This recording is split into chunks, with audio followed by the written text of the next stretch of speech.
नमस्कार। बहुत स्वागत है आपका। आप देख रहे हैं ग्रांड ज्योतिष सीक्रेट।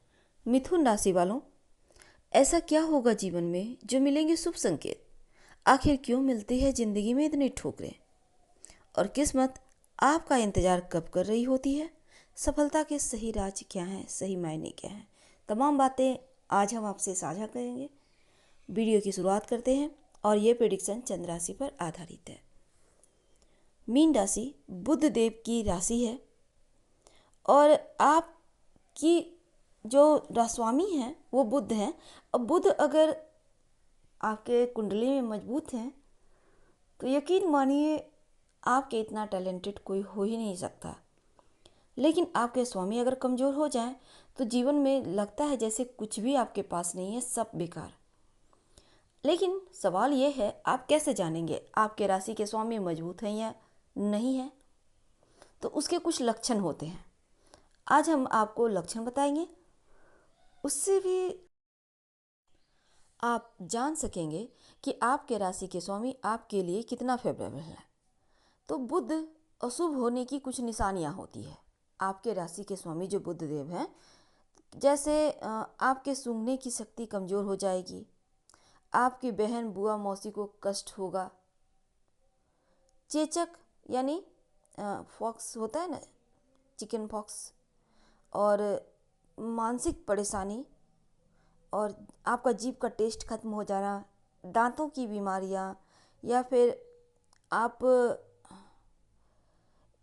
इन चीज़ों से समझ सकते हैं कि आपका बुध गड़बड़ है, या फिर धड़कन तेज हो जाना।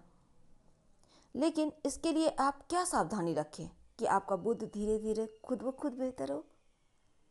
सबसे पहली बात तो घर में ना तो कोई भी पंछी पालें और ना ही बर्ड, बहुत आदमी चिड़िया पालता है ना, उसको नहीं पालना है। मछली भी मत पालिए। एक्वेरियम वगैरह घर में रखते हैं ना, बस वही। और मसालेदार भोजन कम कीजिए या फिर मत कीजिए। दरवाजे के पास मनी प्लांट तो भूल कर भी मत लगाइए, इससे भी बुध कमज़ोर होता है। चमड़े की जैकेट मत पहनिए और हरे रंग का उपयोग भी मत कीजिए। छत पर बांस मत रखिए। अगर ऐसा आप करते हैं तो आपका बुध धीरे धीरे ठीक होने लगता है। लेकिन जैसे ही बुध ठीक हो जाएंगे, आपके राशि के स्वामी मजबूत होने लगेंगे, वैसे ही धीरे धीरे आपके जीवन में बदलाव आने लगता है। और यही बदलाव आपको जीवन में सही मायने में सफलता भी दिलाता है और सही मायने में आप तरक्की भी कर पाते हैं यहाँ से। मिथुन राशि जो है वो भचक्र की तीसरी राशि है और चूँकि इसका जो उद्भव है वो मिथुन राशि वाला का तारामंडल से माना जाता है, और साथ ही इसका प्रतीक युवा दंपत्ति है। और ये जो नक्षत्र मिथुन राशि है, इसके जो नक्षत्र हैं के तीसरे चरण के मालिक मंगल शुक्र हैं, और मंगल शुक्र माया है। इसका मतलब ये हुआ कि आपके अंदर माया के प्रति भावनाएं होती हैं और जीवन साथी के प्रति हमेशा संकर प्रतीत होता है। यानी कि आप अपने जीवन साथी के साथ हमेशा ही एक शक्ति बनाकर प्रस्तुत होते हैं। कई बार आपस में तनाव भी होता है आपका। अब यहाँ पर मंगल और शुक्र की युति है, इसके कारण आप जो है महिलाओं की बीमारियों को परखने की आप में अद्भुत क्षमता होती है। आप वाहन की अच्छी जानकारी भी रखते हैं और आपको वाहन का सुख के प्रति ज़्यादा आप ललायित होते हैं। आपको लगता है हमें चाहिए तो चाहिए। वैसे घरेलू जीवन में सब कुछ साज सज्जा करना, ये सभी चीज़ें भी आपका बहुत पसंदीदा शौक़ होता है। क्योंकि यहाँ पर आपके स्वभाव की बात करें तो आपका स्वभाव ऊपर नीचे होते रहता है। एक बार में एकदम क्रोध, एक बार में एकदम ठंडे, और दूसरों की मन की बातें पढ़ने की इस आप में अद्भुत चतुराई होती है, दूरदर्शिता होती है। लेकिन आप बुद्धि वाले क्षेत्र में जाते हैं तो वहाँ पर ज़्यादा सफलता मिलती है, क्योंकि बुद्ध की राशि है। अब यहाँ पर आप कूटनीतिज्ञ भी होते हैं, राजनीतिक भी होते हैं, और ये जो एक खुशी है हर कार्य को करने का जो जिज्ञासा है, खुशी है, इसी के कारण आप जल्दी सफल भी हो जाते हैं। तो मिथुन राशि वालों की तमाम खूबियाँ थी। अब हम चलिए आगे बढ़ते हैं और समझते हैं आखिर ज़िंदगी में ठोकरें खाने की वजह क्या है। देखिए, मिथुन वाले किस्मत के धनी होते हैं, क्योंकि किस्मत हमेशा ही इनके साथ होता है। लेकिन समय समय पर किस्मत जैसे लगता है इन्हें ठुकराता भी है, धोखा भी देता है। कभी कभी गुप्त प्रेम के मामलों में ये खुद के लिए ही पतन के रास्ते तलाश लेते हैं।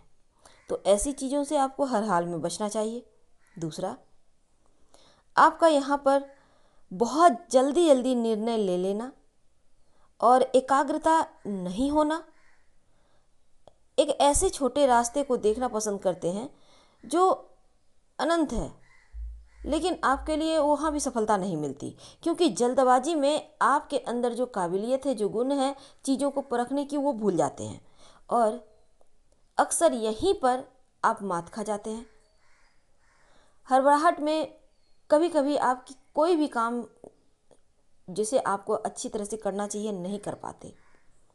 और वैसे होते हैं ईमानदार बहुत ज़्यादा, और यही ईमानदारी तो आपको ले डूबती है, क्योंकि आपके इतना ईमानदार तो सामने वाला नहीं होता और अक्सर इसका लोग गलत फ़ायदा उठाते हैं, पीठ में छुरा भोंकते हैं और समय का फ़ायदा उठाकर आगे बढ़ जाते हैं। आप हैं कि वहीं रह जाते हैं। तो आपको भी इन चीज़ों से बचना होगा। लोगों की ज़्यादा हाईलाइट में ना आकर अपने काम से काम मतलब रखना होगा, तभी आप सफल हो सकते हैं। एक और समस्या है, कन्फ्यूज बड़े होते हैं और इनकी कन्फ्यूजर ही इन्हें ले डूबती है, ज़िंदगी में ठोकरें खाने को विवश कर देती है। खासकर हमेशा ही दो रास्ते पर आके हाँ ना जैसी स्थिति होती है, करूँ ना करूँ, जाऊँ ना जाऊँ। अब यहाँ पर लापरवाह भी बहुत होते हैं और यही लापरवाही, ये दुविधा इनको बहुत महंगी पड़ती है। इसके कारण आपको हानि भी उठानी पड़ती है और आप अगर चाहते हैं इन सभी चीज़ों से बचें, तब क्या करें? तो किस्मत आपका इंतज़ार कैसे करेगी? आखिर आप क्या करें कि किस्मत का साथ हर हाल में आपको मिलना ही है? और सफलता के सही मायने क्या है? सबसे पहली बात तो जीवन में सफल होने के लिए हर कोई पैसे को दुगुना, चार गुना, छः गुना करना चाहता है। आपको भी लगता होगा पैसे का इन्वेस्टमेंट करें कि थोड़ा बढ़े। एक तो जल्दबाजी में कहीं भी पैसे इन्वेस्ट ना करें, मार्केट का रुख देखें, सोचे समझें फिर करें। किसी की बातों में आकर जल्दी निर्णय लेने से बचें, वरना लोग आपको बेमतलब ठोकर दिलाएंगे। बहुत बार होता है, लोगों को आप बता देते हैं इतने पैसे हैं, ये करना है, वो करना है। तब क्या करता है, जो आपसे जलने वाले हैं गलत राह बता देंगे, जाओ फंसो। तो ये चीज़ें आपको नहीं होनी देनी है। और संडे के दिन यानी रविवार के दिन पैसों का इन्वेस्टमेंट कहीं भी ना करें, भूल कर भी ना। आपके लिए वैसे सोना, गेहूँ, चना, इन चीज़ों में निवेश करना अच्छा रहेगा, पैसे इन्वेस्ट करना अच्छा होगा। चाहे वो शेयर मार्केट में आप गोल्ड का कागज़ ही क्यों ना ले, लेकिन सोच विचार कर, मार्केट का रुख देखे बिना मत कीजिए, नहीं तो लॉस लगेगा। दूसरी बात अगर हम किया करें तो अन्य लोगों की तरह आपके भी जीवन में संघर्ष होता है।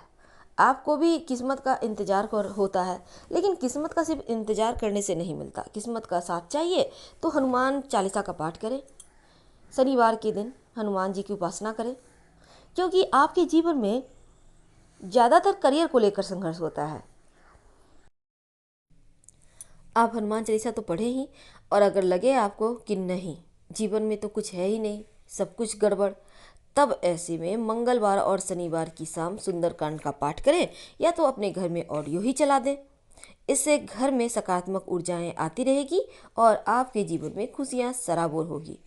वैसे तो आपको धन अपने ही शर्तों पर चाहिए, क्योंकि आप धन कमाते भी हैं, लेकिन बचाना आपके लिए आसान नहीं होता।